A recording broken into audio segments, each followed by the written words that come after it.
closing moments of Shovavim Tat, which is what Shovavim is called during a leap year, where we include the parashas of Teruma and Tetzaveh. And there's a very important piece of inspiration that needs to be voiced, that maybe got lost in the tumult of all the grueling fasts, the regimented Shmirat Einayim, and learning about the Yesod that you have all been going through during the past few weeks. It's absolutely critical that we go forward with the subject with an attitude that is both positive and realistic, while not viewing our challenges as a handicap or some sort of detriment that is going to cause us further stumbling. In the few years where Rav Chaim Vital was a student of the Arizal, who passed away quite young, they had a discussion where the Arizal was telling Rav Chaim Vital that even a small mitzvah in our generation has a big impact and can spread a lot of light. And this was in the 1500s, and he was saying that the forces of impurity and darkness was so widespread that it almost encompasses a person's being, that it's so hard to fight through it. And because of that, Hashem counts even such a small mitzvah as something so great. It's so much more challenging to overcome that darkness. So even something small, some small effort that you put in has a big impact. One can only imagine how exponentially larger that influence of impurity and darkness is within our generations today. As a support to this, there's a Gemara in Sanhedrin that actually talks about the challenges in this area that were faced by previous great men of the Jewish people. First, it looks at the test of Yosef, which everyone is thoroughly aware of. This test with the wife of Potiphar, and he overcame that, even though he was on the verge of falling in her trap. And then, lo and behold, the Gemara says, no, Yosef's test was quite simple. Boaz, who when he was in the field with Ruth, and she came in the middle of the night to give him the offer of Yibum, his test was even greater than that of Yosef a tzaddik. And further, the Gemara rebuts that if you want to know someone, a big tzaddik who had an even greater test than that and overcame that, even greater than Boaz and Yosef, you got to look at Palti ben Laish. And there are certain complications with his marriage where he couldn't be with his wife, even though she was technically his wife, but he knew it wasn't proper marriage and everything, all these issues that worked out with King Saul. But you can look at this Gemara in Sanhedrin there to figure out all the details. Now let's make a kal v'chomer for our generation. The tests our generation faces on a daily basis in the area of Yesod would probably seem unsurmountable or impossible, unfathomable to the tzaddikim of previous generations. Many of us did not have the privilege, as many of those tzaddikim had, to grow up in a house full of Torah and Tahara and closeness to Hashem. Instead, many of us got sucked into unescapable black holes. If you may put it this way, endless access to Potiphar's wife at the palm of your hand. And the scene that best depicts the challenge of the Yetzer, I personally feel, would be the scene from The Dark Knight Rises when he escapes from that prison. Bruce Wayne has been placed in an open-air prison, hundreds of feet deep.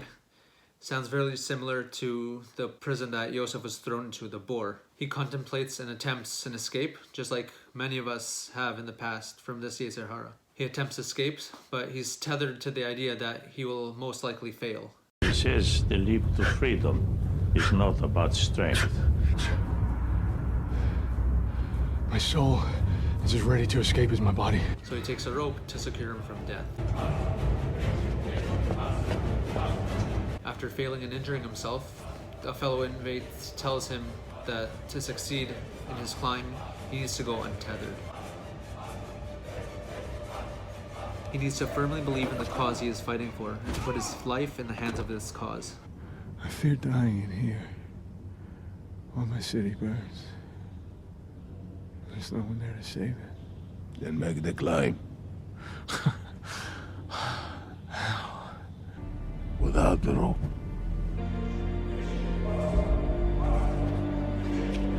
What does that mean? Rise. In other words, when you're willing to die for what you're fighting for, Hashem will give you the ability to live and succeed in that very fight.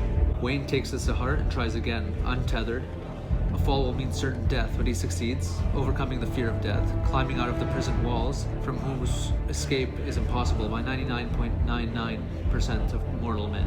And that is the test Hashem demands of many of us in this generation. This test is our card to spiritual success and closeness to Hashem. The circumstances we were placed in seem impossible, but if we truly believe that Hashem is behind these tests, He will assist us. It may seem easier to die than to try escaping, but that is our method of Kiddush Hashem in this generation. And if we overcome this quote-unquote impossible task, then we will be recognized as the great tzaddikim of our generation who passed tests perhaps greater than that of Yosef, Boaz, and Palti ben Laish combined. And finally, in the last part of the scene, he is free at last, and in the last significant gesture, he throws down the rope to help the other inmates overcome that same challenge that he had just overcome, and makes it easier for them to climb out.